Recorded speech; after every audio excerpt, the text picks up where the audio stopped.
Altruism is essentially the word for otherism.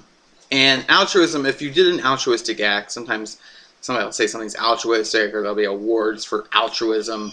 It's to do something for others rather than for oneself. And so the claim of egoists is that there is nothing that is altruistic, and everything is in fact self-interested. Well, one of the kind of counters, and I don't think it's a very good counterclaim to egoism, because it essentially does validate egoism.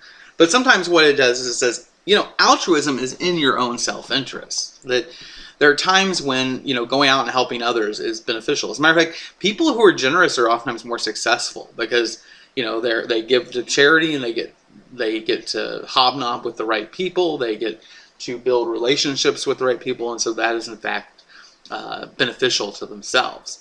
But even that, as far as altruism goes, there's sort of a classic example from Peter Singer of the saber-toothed tiger analogy, in which two guys in primitive times go out hunting, and they go out into the wilderness with some spears or whatever, and they're out hunting, and a saber-toothed tiger approaches, and it's going to kill these two primitive men, and so it's about ready to attack them.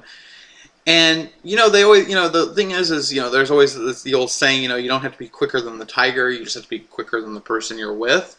That's sort of the same thing here, right? You don't have to be able to outrun the saber-toothed tiger. You have to be able to outrun your hunting mate. That if he gets killed, they'll eat him, and then you're free to go on home. Well, Singer says the problem is that if you do that and you get back, people are going to go, well, what happened? And you don't have a scratch on you. Well, a tiger attacked and I ran off, and he didn't make it. Well, nobody's going to really want to go out hunting with you when you just leave your fellow tribesmate out there to die, right? I mean, they're going to be afraid that you're going to do the same thing when they run into trouble. And so nobody's going to want to go hunting. And as a result, you won't be able to find anybody to go out hunting with, and you'll end up not being able to do it, and you'll be out there by yourself doing it, and eventually you won't have anybody to outrun, right? And so in the long run, you're better off to face the saber-toothed tiger as a pair and to fight it, and maybe one of you will get killed, maybe both of you will get killed, maybe both of you will just be injured or maimed. It won't be the best for your own self-interest, but it will be the best for your self-interest in the long run.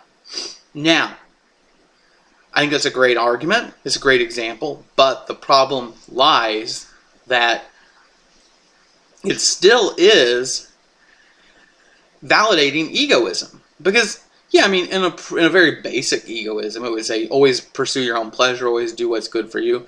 But a more sophisticated egoism would recognize that, if I go out and help others and do things to help others, that will be better for me in the long run.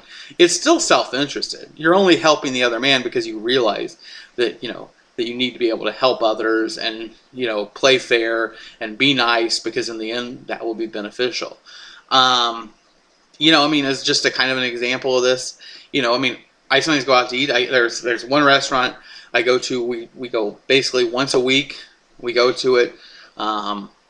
It's really the only restaurant we predictably go to once a week. We go to a few other restaurants, once in a while, but this one is pretty much on Friday nights. We go to this one restaurant, at least in recent months. That's been our tradition, and kind of one that we like as a way to close out the week. And one of my things is I personally think that you're better off to tip really well when you go there. Why? Because I'm going to be there every week at that time. It's going to be the same wait staff. I'm figuring that if I tip well, they know, oh, they always give a good tip, give them good service, right? Even though it might seem counterproductive to, if I saved a little bit of money, if I didn't do it, that by giving a better tip, I'm in fact assuring myself better service because I go there every week. And that's essentially where, is an example of more of a sophisticated sense of egoism, is recognizing that, if I tip better at places I go regularly, that's going to be better for me in the long run. And so being generous, being helpful of others, being nice is in fact self-interested. And that, even though it's also a counter-argument, it also is a validation of egoism.